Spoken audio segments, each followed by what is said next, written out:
इस साल के अंत में बिहार में विधानसभा चुनाव होने वाले हैं, लेकिन एक बार फिर से महाराष्ट्र विधानसभा चुनाव 2024 को लेकर सियासी गलियारों में चर्चा तेज हो गई है।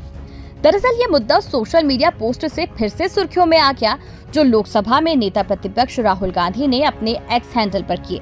इस पोस्ट में उन्होंने लिखा, भाजपा और उसके सहयोगियों ने चुनाव जीतने के लिए 5 स्टेप प्लानिंग की थी। पहला, चुनाव आयोग चुनने वाली टीम में गड़बड़ी हुई। दूसरा, वोटर लिस्ट में नकली नाम जोड़े गए। तीसरा, वोटिंग का आंकड़ा जानबूझकर बढ़ाया गया। चौथा, जहां बीजेपी को जीत चाहिए थी वहां फर्जी वोट डलवाए गए। पांचवा, सबूतों को छुपा लिया गया। कांग्रेस नेता ने बीजेपी पर मैच फिक्सिंग का आरोप लगाया और दावा किया कि भारतीय जनता पार्टी ने लोकतंत्र को कमजोर करने की साजिश रची है।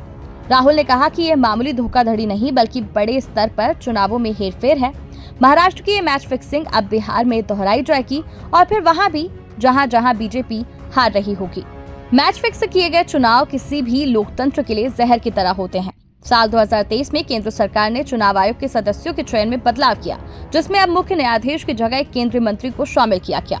राहुल गांधी का मानना है कि इससे चुनाव आयोग का निष्पक्ष होना मुश्किल हो गया है। राहुल गांधी ने दावा किया कि महाराष्ट्र में 2019 के विधानसभा चुनाव में 8.98 करोड़ वोटर थे, जो 2024 के लोकसभा चुनाव में बढ़कर 9.29 करोड़ हो गए। यानी 5 साल में 31 लाख वोटर बढ़े।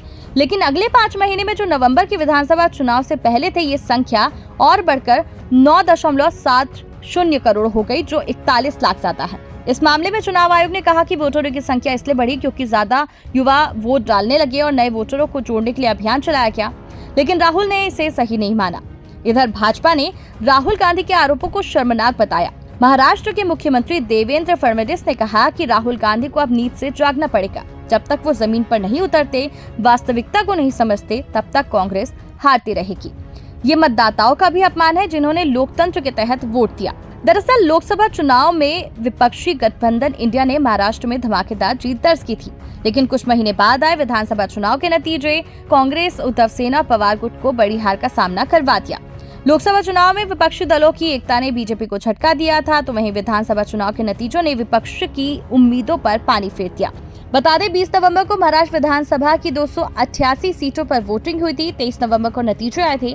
महायुति को 230 सीटों पर जीत मिली। इसमें भाजपा ने 132, शिवसेना एकनाथ शिंदे ने 57, एनसीपी अजीत पवार ने 41 सीट जीते थी। वहीं कांग्रेस के नेतृत्व वाला महाविकास अघाड़ी 46 सीटों पर सिमट गया। शिवसेना उद्धव गुट को 20, कांग्रेस को 16, एनसीपी शरद पवार के हिस्से 10 सीटें आई। 2 सीटें सपा ने जीती, 10 सीटें अन्य के खाते में गई। ये नतीजा उद्धव ठाकरे और शरद पवार के लिए बहुत बड़ा झटका था, क्योंकि चुनाव से पहले ही वे अपनी पार्टियों और उनके चुनाव चिन्ह खो चुके थे। सरकार महायुति की बन गई, लेकिन कांग्रेस उन पर तब से लेकर अब तक मैच फिक्सिंग का आरोप लगाती आ रही है। बिहार चुनाव से पहले एक बार फिर से राहुल गांधी के आरोपों ने इस मुद्दे को फिर से हवा दे दी है। ब्यूरो रिपोर्ट, चौथा खंबा।